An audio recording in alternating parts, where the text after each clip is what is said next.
सध्याच्या दुनियेत संधीची व्याख्या खूप बदलत चाललेली आहे.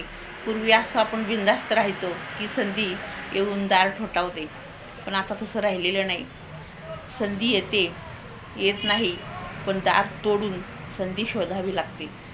आपण म्हणायचो कधीतरी माझ्या जीवनात संधी येईल आणि मी सुखी होईल, त्याची वाट बघत बसू नका.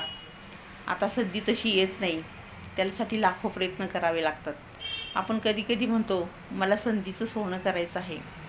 सोनं करायच्या भानगडीत पडू नका, कारण संधी ही आता एक पोट भरण्याचं साधन झालेलं आहे. कधी कधी आपल्याला वाटतं संधी म्हणजे बुद्धिमत्तेकडे जाणारी किंवा जो बुद्धिमान आहे त्यालाच भेटते. आता तेही राहिलं नाही. संधी ही चाणाक्ष माणसांच्याकडे आता जात असते. म्हणून लक्षात ठेवा की आता संधीची वाट बघू नका, स्वतःहून संधीकडे जा, तरच संधी आपल्याला